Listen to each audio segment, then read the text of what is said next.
Gun-toting, burly men come to mind when you hear the word Mafia. Stories of the horrors people went through at their hands have been passed on from decades to decades.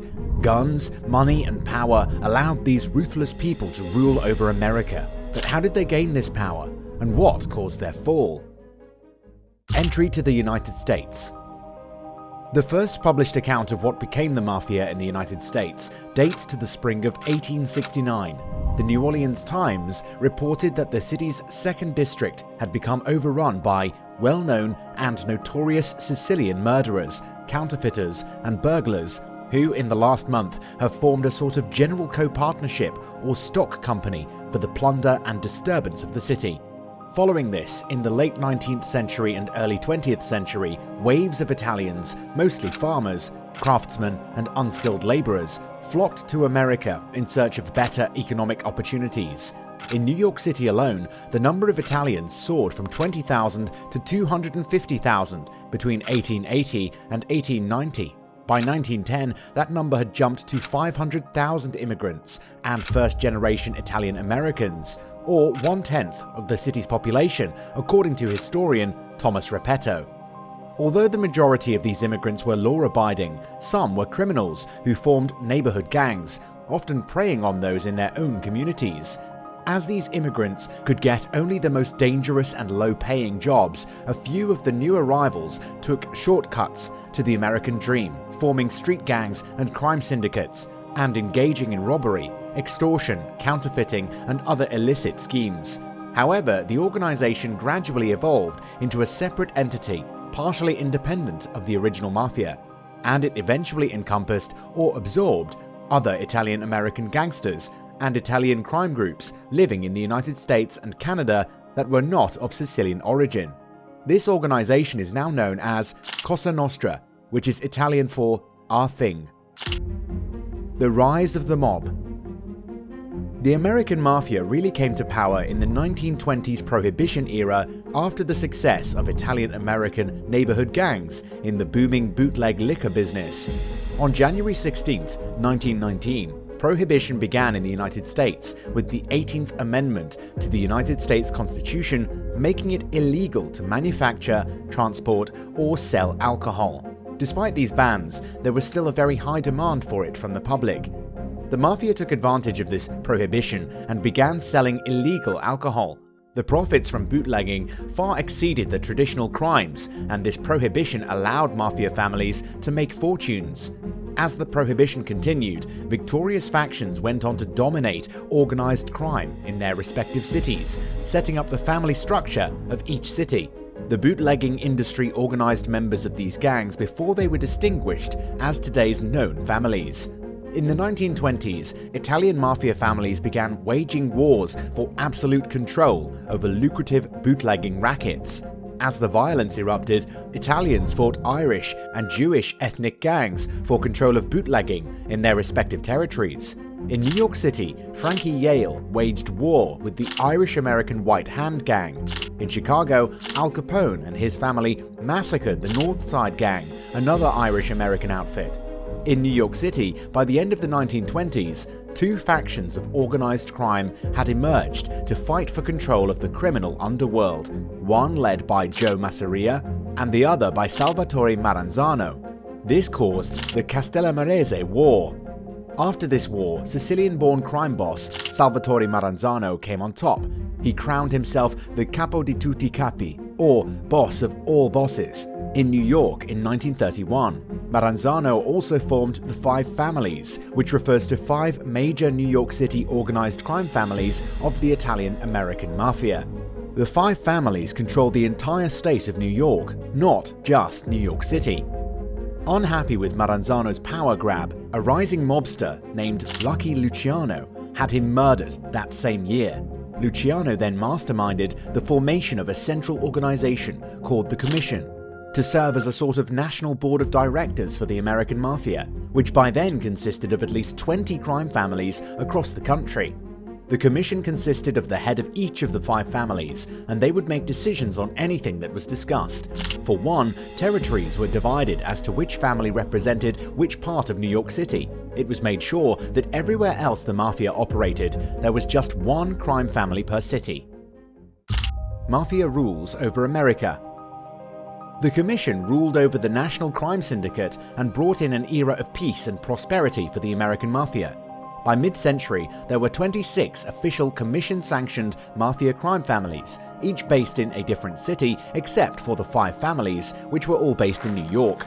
Each family operated independently from the others and generally had exclusive territory it controlled. The Mafia thrived by following a strict set of rules that called for an organized hierarchical structure and omerta, a key oath or code of silence in the Mafia. This oath places importance on silence in the face of questioning by authorities or outsiders, non-cooperation with authorities, the government, or outsiders. When alcohol ceased to be prohibited in 1933, the Mafia diversified its money-making criminal activities to include illegal gambling operations, loan sharking, extortion, protection rackets, drug trafficking, fencing, and labor racketeering through the control of labor unions. In the mid-19th century, the Mafia was reputed to have infiltrated many labor unions in the United States, most notably the Teamsters and International Longshoremen's Association. This allowed crime families to make inroads into very profitable, legitimate businesses such as construction, demolition, waste management, trucking, and the waterfront and garment industry. In addition, they could raid the union's health and pension funds, extort businesses with threats of a workers' strike, and participate in bid rigging. In New York City, most construction projects could not be performed without the 5 families' approval. In the port and loading dock industries, the Mafia bribed union members to tip them off to valuable items being brought in. Mobsters would then steal these products and fence the stolen merchandise. Since the 1940s, Mafia families from New York, Cleveland, Kansas City, Milwaukee, and Chicago had interests in Las Vegas casinos. They got loans from the Teamsters Pension Fund, a union they effectively controlled, and used legitimate frontmen to build casinos. When money came into the counting room, hired men skimmed cash before it was recorded, then delivered it to their respective bosses. This money went unrecorded, but the amount is estimated to be in the hundreds of millions of dollars. One of the most lucrative gains for the Mafia was through gas tax fraud. They created schemes to keep the money that they owed in taxes after the sale of millions of dollars worth of wholesale petroleum. This allowed them to sell more gasoline at even lower prices. Michael Franzese, also known as the Yuppie Don, ran and organized a gas scandal and stole over $290 million in gasoline taxes by evading the Internal Revenue Service, IRS, and shutting down the gas station before government officials could make him pay what he owed. Franzese was caught in 1985. Labor racketeering helped the Mafia control many industries from a macroeconomic scale.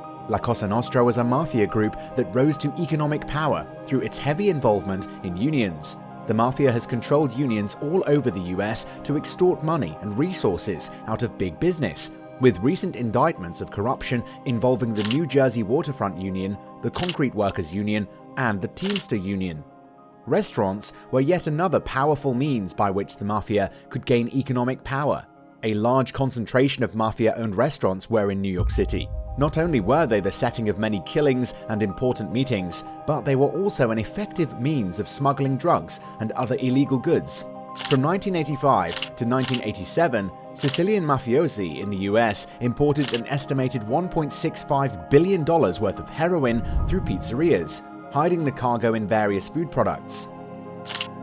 The Mafia's downfall.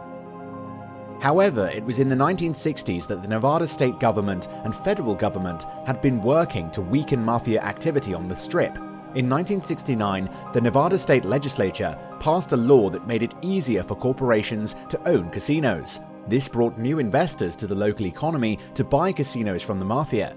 The US Congress passed the RICO Act a year later. This law gave more authority to law enforcement to pursue the Mafia for its illegal activities. There was a sharp decline in mob involvement in Las Vegas in the 1980s. Through the RICO law, many in the Mafia were convicted and imprisoned. Between 1981 and 1992, 23 bosses from around the country were convicted under the law, while between 1981 and 1988, 13 underbosses and 43 captains were convicted. Over 1,000 crime family figures were convicted by 1990. While this significantly crippled many mafia families around the country, the most powerful families continued to dominate crime in their territories, even if the new laws put more mobsters in jail and made it harder to operate. A high-profile RICO case sentenced John Gotti and Frank Locascio to life in prison in 1992, with the help of informant Sammy Gravano, in exchange for immunity from prosecution for his crimes. Aside from avoiding long prison stretches, the FBI could put mobsters in the United States Federal Witness Protection Program, changing their identities and supporting them financially for life. This led to dozens of mobsters testifying and providing information during the 1990s, which led to the imprisonment of hundreds of mobsters. As a result, the Mafia has seen a major decline in its power and influence in organized crime since the 1990s.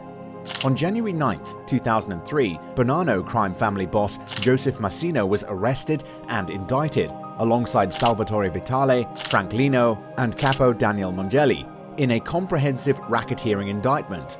The charges against Massino himself included ordering the 1981 murder of Napolitano. Massino's trial began on May 24, 2004, with Judge Nicholas Garaufis presiding and Greg D. Andres and Robert Henoch heading the prosecution. He now faced 11 RICO counts for 7 murders, arson, extortion, loan sharking, illegal gambling, and money laundering. After deliberating for 5 days, the jury found Massino guilty of all 11 counts on July 30, 2004. His sentencing was initially scheduled for October 12th, and he was expected to receive a sentence of life imprisonment with no possibility of parole. The jury also approved the prosecutor's recommended $10 million forfeiture of the proceeds of his reign as Bonanno's boss on the day of the verdict. Cosa Nostra today. In the 21st century, the Mafia has continued to be involved in a broad spectrum of illegal activities. These include murder, extortion, corruption of public officials, gambling, infiltration of legitimate businesses, labor racketeering, loan sharking, tax fraud schemes, and stock manipulation schemes. The biggest misconception about Cosa Nostra and the people that are involved in that life are people really believe that there is honor, loyalty, and respect. These 3 principles, which Cosa Nostra is based on, it no longer exists, says John Panisi, a former made member of the Lucchese crime family. An article from the New York Times posted in mid-August noted that the families still exist, but with far less widespread control. According to the article, members of the mob have faced charges for similar types of organized crime, including but not limited to extortion, illegal gambling, and fraud in recent years. If you want to know more about the Mafia families that still exist, click this video here.